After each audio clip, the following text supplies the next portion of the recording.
Hello,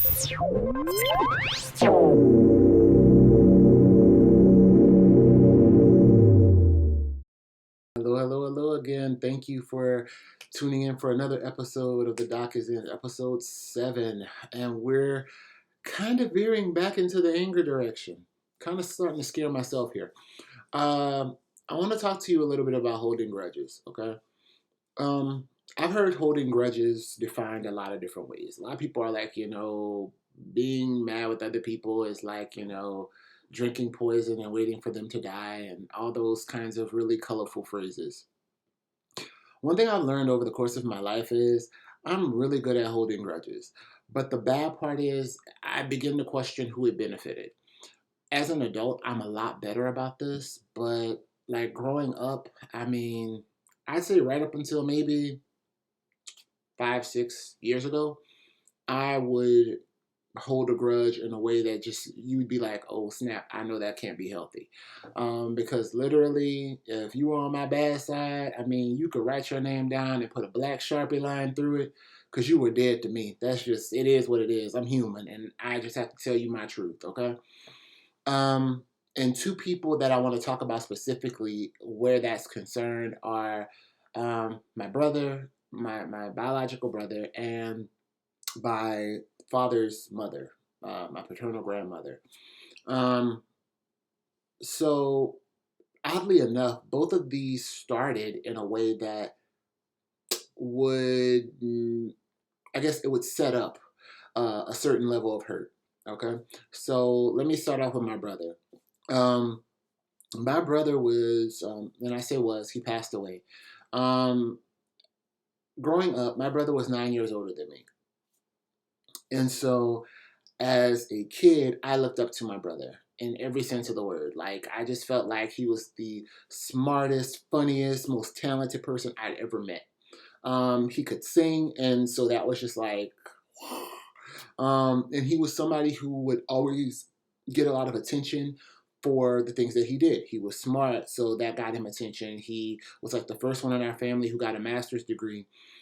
He was a teacher. He was a songwriter. He actually had offers to purchase one of his songs that it was on the radio. So he was just this like multifaceted person. He did a lot of things. And so growing up, again, I looked up to him. He was like I felt growing up like this was my best friend. I remember nights if I was afraid, I'd go to his room and like sleep in his bed because I was like, my brother's gonna protect me. He's my big brother. So growing up, we were really close in that respect. The first time I went to Disney World, he took me to Disney World. But I also, in hindsight, I see how my brother had a lot of patterns that weren't healthy and they weren't okay. I remember when my mom was in the hospital, my brother sent my mom this letter. And I never understood it until this day. I didn't get it. I didn't even understand where he was coming from. But he sent this letter like, oh, you didn't have to tell me that you were in the hospital. And I'm like, dude, this is our mom. And I remember my mom just kind of shrugging it off like, it is what it is. I know how he is. And I, as I got older, I was always like, again, I idolized my brother. He's like the best person ever. He's so cool, whatever, whatever. And as I grew up, there came a point where, and I also want to put this out there for fathers, negligent fathers especially, but anybody out there who has this type of tendency. I began to notice my brother would promise things and just not come through. And the thing about disappointing kids is they'll forgive you quite a bit. Like most kids, they'll just keep forgiving, but there comes a point where that light bulb goes off, where that kid is like, this person is unreliable. That's it. And I feel like every kid has that point. And I, as a kid, got to that point with my brother. And I remember the day that this happened. My cousin and I were at my parents' home, and my brother told me, "Hey, I'm gonna take y'all to the movies." Okay. So he told us this at like 10 a.m. So my cousin comes down, we're chilling in the house, and we're waiting for him. Okay. 12 o'clock hits, 1 o'clock hits, 2 o'clock hits. We're like, where is he at? He's not answering the phone. 3 o'clock hits, 4 o'clock hits, 5 o'clock hits, 6 o'clock hits. So my sister had been out during this time. So when she comes home, she's like, "Oh yeah, like he was in Baton Rouge. We were like at one point we were all together. He said he was supposed to be coming down here. Bear in mind, my sister has made it home. At this point, it's like 7, 8, 9 o'clock. It's dark. It's good and dark. And my cousin and I are both at like over it times 10. So he's like, he finally gets there and it's like 10 o'clock at night. And he's like, "Oh yeah, y'all, let's go to the movies." And I remember just being like, "No, I'm good." I waited up and I waited like for the purpose of saying, "No, I'm good. I don't want to go to the movies." Anytime that he asked me after that, the answer was always no. Anytime that he like was like, "Hey, let's do X, Y, Z," I was just like, what else? Because I just never again trusted that he would come through. For myself, especially for my nephews and my littles, man, if I tell them I'm gonna do something, I'll make sure to do it because the one thing I never want is for them to lose faith in me the way that I lost faith in him. So there was a level of like animosity there. After that, it was always kind of a level of animosity between he and I. So as I grew up, I guess it got a little worse because, you know, while was able to garner more attention, he got less, and it all went awry. And my brother went to jail actually twice for the same thing. And like when he went to jail the first time, I let my dad largely guilt me into being like, "Well, you should go see him. You should." And I'm like, "Look, nobody sentenced me to jail. I enjoy freedom. I'm really not up for going in the jailhouse. It is what it is. My life, my truth." So at first I didn't want to go, but I did go. I went that first time. Um, Also, I want to point out that my nephew at this time was like a toddler. He didn't fully understand it, but my nephew's always been super smart. This is my oldest nephew I'm referring to. Always been smart as a whip. And he figured out like what the situation was pretty quickly. But what ended up happening was the second time he went in, I was done. I was like, "I'm not going there. I don't care. It is what it is." Well, during like maybe the third or fourth year he was in there, he got really sick. And in being transferred from one prison to another, they found out that he had cancer. My sister and my dad had gone to see him a few times over this period, but I never had. Because again, I was sticking to my guns. Again, I hold a grudge. I'm serious. I'm all in on it. So one day, I was really kind of just praying about it, thinking like, you know what, I should probably go see him. So this was maybe March of 2017. I went down, and I actually didn't tell anybody I was going. I didn't really want anybody to know, but I just told one of my friends. I was like, "Hey, look, I'm going to be on the road. I just feel like it's safe to tell somebody you about to be on the road for a 6 7 hour drive." So got up about 4 a.m. At that time, I lived in Austin. Got up about 4 a.m. Drove from Austin all the way to Baton Rouge, and went to see my brother. I called earlier that week, got myself put on the list, went to see my brother. And the last time I saw him, we visited for about 2.5 hours, and it was just a really interesting conversation.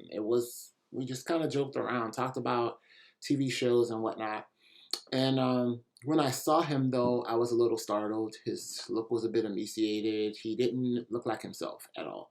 Um, and I remember before I left, the last thing I told him was, "I need you to know I love you. Whatever happens, I love you."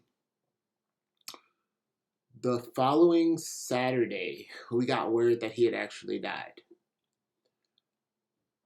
I was I was a little not floored, but I felt like maybe the reason why I felt so pushed to go was because God knew how much I would have regretted it if I had not seen him before everything happened. Um, so it was pretty silly of me, I felt, to hold that grudge because, and I fault myself because I was like, I should have talked to him more. I should have had a better understanding of what was happening. Um, but all the same, I am happy I managed to resolve that one before it was too late. My grandmother is a different story. Um, so, oh God, I don't even know where to begin this one. So for the early on in my life, my grandmother, she was cool. I mean, I'd go there on sick days sometimes, and my grandmother was a former nurse. She was like the first black nurse, I think, in our town, back in Lord knows when. It just was years and years, early 1930s, 40s, somewhere in there. Um, God love her. I felt like my grandmother was. She was a Southern Baptist. She grew up in the church, but she had that judgmental thing happening that most, I think, older church people tend to have, and that's never sat well with me. And she was the type who probably couldn't see what she was doing, but at the same time would kind of point out what you were doing, and then like try and throw some churchiness on it to like justify her position. Um, Long story short, what happened was around Hurricane Katrina, you know, as with most natural disasters, Red Cross gives out money. On the day of the storm, my grandmother and grandfather at that time came to my dad's house where they were with myself and my dad. And so when the time came and the Red Cross asked questions like, oh, hey, who was in your home at the time of the storm? I told them who was in the home at the time of the storm. Easy enough. Um, Someone, I don't know who, because at this time there were like all these scammers who were going around to people's houses and like taking cuts out of their money. I don't know, but they went there and asked my grandmother and grandfather like, "Hey, did you guys apply for Red Cross money?" So when they tried to apply for them, they were already claimed on our claim. So this was a very, very, very easy fix. Mention it, here's your money. It wasn't that kind of deal. But instead of talking to my father about it, seeing as how he was at her house just about every day, instead of talking to me about it, because you have no trouble calling for other things, she told the pastor of our church. And let me say this first off, pastors, if you pastor a church, big or small, don't get involved in family business, especially if you have not heard the full story, because it can quickly create a bigger issue that needs to be made. Okay?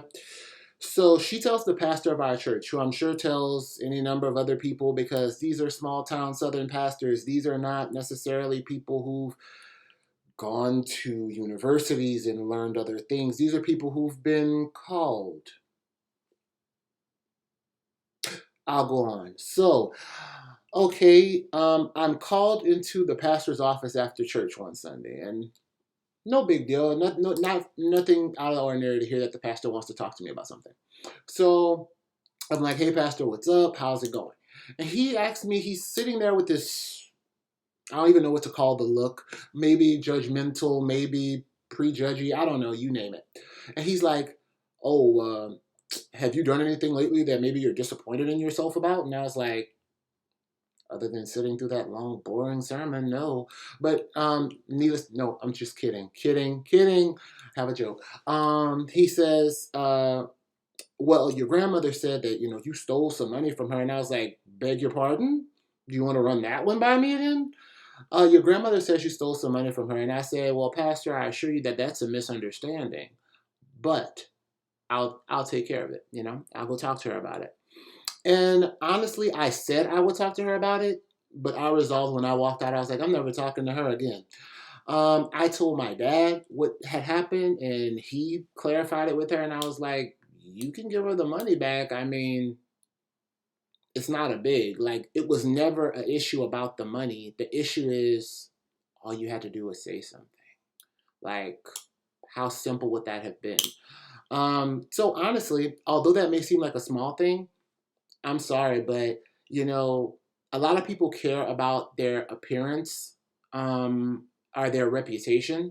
I could care less about what people think outwardly, but my character is important to me. And it always has been. So to have somebody impugn my character, especially my grandmother, yeah, that was not going to sit well with me at all. So needless to say, I pretty much stopped speaking to her. Like, I'd go there because I had to, because, my dad asked me to go to help with something. Didn't really have much for her. Shortly thereafter, my grandmother kind of like got dementia, Alzheimer's. I think it was more so dementia. And one day I remember going in and I saw her and she just looked so like she was out of it, didn't know who she was, where she was, thought my aunt was like her sister or something. So at that point, I was like, you know what? No need to hold this grudge anymore. I, I mean, I'm holding a grudge against somebody that's not even cognizant of who they are. So it doesn't even make sense. Here's the thing about holding grudges. In the time that you're doing it, you feel justified and you feel some extent fulfilled for whatever reason. But here's the catch of it all. At the end of the day, the one thing I'm always going to say is don't hold a grudge against somebody who's one, not here anymore, two, not in their right mind. Um, and I just feel like these things are like a given. I'm sorry, if somebody dies, let the issue die with them. Let it be a dead issue. I mean, you don't have to go to their funeral and spit on their grave. You don't have to go to their funeral at all. Just let the issue go with the person, because at the end of the day, you're the one keeping that alive. And I realize that more so than anything, like, okay, cool. We're done. We're good. All is forgiven. I'm out of here. Um, and I want to really share that. Like, if grudges are your thing, begin to ask yourself why you're holding them and like how healthy is it? Is it getting your point across? Because I think sometimes we can get over grudges if we just tell the person what it is we're angry about. Like, it's helpful. Um, I hope that's helped somebody. I don't know. Let me know. All right. Have a good one. Love yourself. Love somebody else. We'll all be better for it. Thank you.